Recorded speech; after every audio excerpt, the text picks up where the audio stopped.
Well, it's been a while. I've been really freaking busy.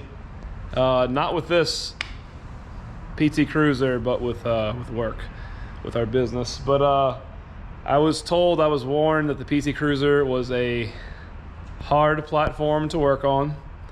And I shook my head because all I do is work on hard platforms. Everything I work on is usually commercial equipment, big heavy stuff, everything's a pain. And I don't know, I think the internet was right. This thing freaking sucks to work on, and let me tell you why. We're doing a timing belt on it. Saw your parts. Okay, that's not the overwhelming part. That's not what has me frustrated with this vehicle. The frustration is how compact the front end is. And let's just look, okay? You might be saying that's not too bad. Well, look where the hood line tapers in. Look where your fender is. Look where your inner structure is. Everything is really, really tight. Turbos in the back, underneath the car. It's okay to access. I've already done all my coolant lines. We did silicone hoses for everything that we could. Again, this is going to be our Lemons car. And we're throwing some money at it because we don't want to put all this effort into a car that was extremely deferred maintenance. Even though it's rated 100,000 miles, it was never ever loved by anybody. It ended up having a new alternator when we bought it. That's it. Let's go through all of this stuff. New tensioner, Mopar, new belts, Napa.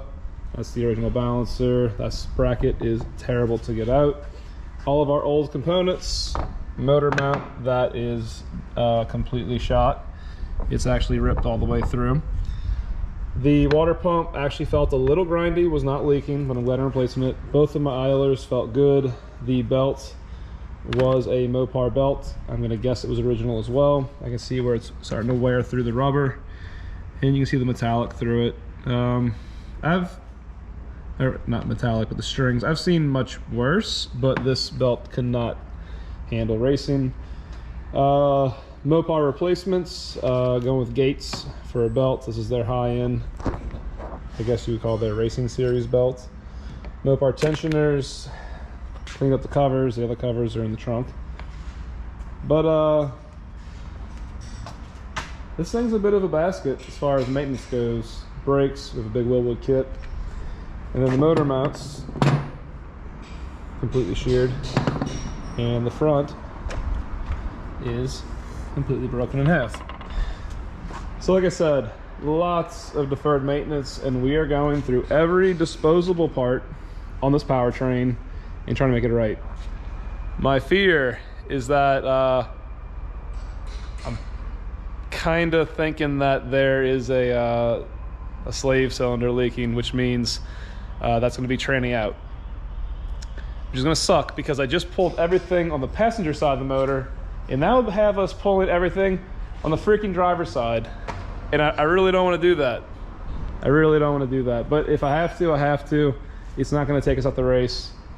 I want to get this thing ready for test and tune, and we are going to smoke these tires because somebody graced us with some brand new tires, but these are going to be like 400 or 500 treadwear Walmart tires.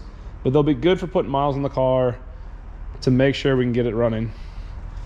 But point of this video, the PT Cruiser GTs and PT Cruisers, yes, it is true.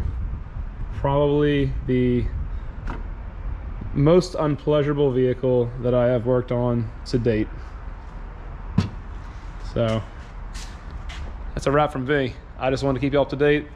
The car will be running soon, I swear. And yes, that is the Can-Am project that has kind of died on the vine, because I keep getting so many other projects. So stay tuned. If you like this video, hit that like button. Always appreciate it. Thanks for watching, guys. I'll see you next time.